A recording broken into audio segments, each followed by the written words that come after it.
All right, you know what we say, 5 minutes a day over time will make you dangerous. Economics slash Q3 GDP forecast. Let's see what that's about. That's totally nerdy kind of stuff. I love that kind of stuff. All right, although economics have lowered their estimates for the third quarter, U.S. gross domestic products, that's what GDP stands for, following an extremely volatile first half of the year, they see the economy growing steadily according to a survey released on Monday. The United States economy will expand at the annualized rate of 3.3% in the July-August third quarter 2014, down modestly from 3.1% pace forecast in June. The National Association of Business Economics said that the United States Bureau of Economic Analysis will release its advanced estimate of Q3 GDP estimate on October the 30th. NABE, I don't know what that stands for, Outlook surveys 46 economists was taken between August the 25th and September the 9th, a few days after the release of August week's jobs report. The survey comes just days after the Commerce Department upwardly revised the second quarter GDP growth to the annualized 4.6%, which is pretty high, showing the economy's fastest rate of expansion since the fourth quarter of 2011.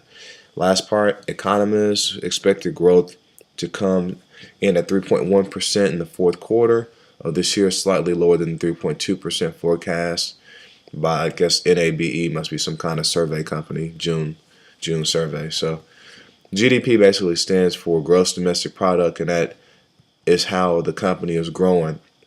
If you have a business and let's say you had 100 customers, and let's say you wanted to grow by 5%, well, that's 5 new customers.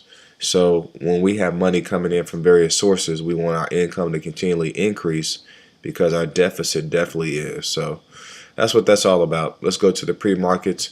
I don't know if you saw when I first got ready to click into this article that it looked like it was down. So let's see what we see. And it is. It's 1982, which is about the time the Royals last made the playoffs, about 1985.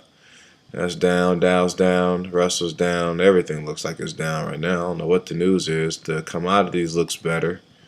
Treasuries is down, sectors are up, indices are up. So I don't know what's up with that, but let's see how this affects what I've got going on over here. Let me refresh this real quick. Go back here. Well, my BP oil is down, but let me refresh this again. And we're going to keep our eye up on that double down move I did. Well, look at this. My true Adidas, well, that's not Adidas. That's the company I did the double down move with.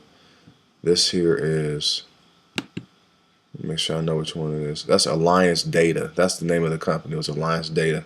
So I doubled down on this one, and I want this to get up to, it's at 248 right now.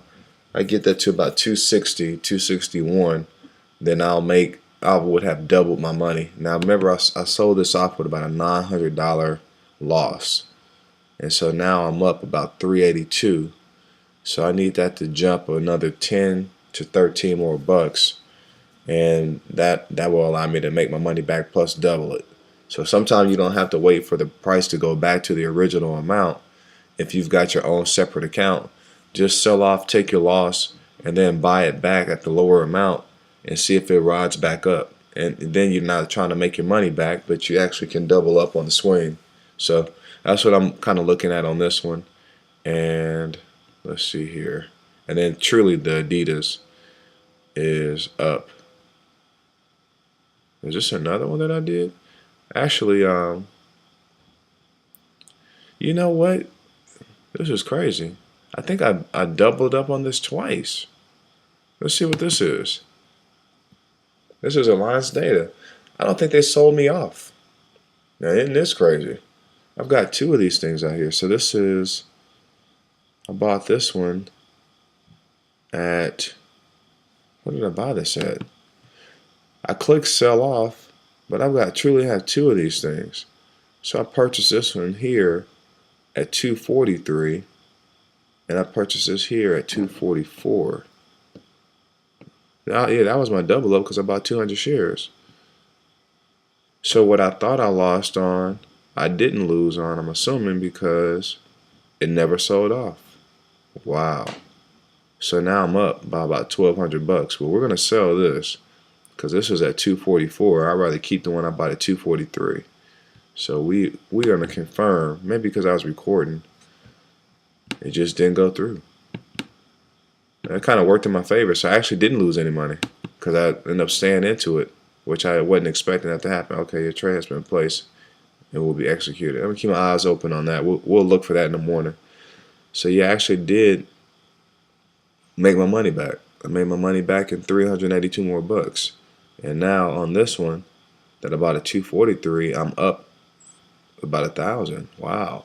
Man, that's what you call doubling up. That's good. All right. That is awesome. All right. That is pretty much all I have today. I am still up really good on my face. On my Procter & Gamble, about 5,700 bucks. And look at this. My portfolio is up 10%. So I'm getting a 10% return on my money right now. So still got a lot of money in cash. And let me say this one last part. And I'm sorry, y'all. I'm just kind of rambling today. Kind of feeling rambly today. But if you have, when you accumulate money and you get older, you can put some of your money into equities.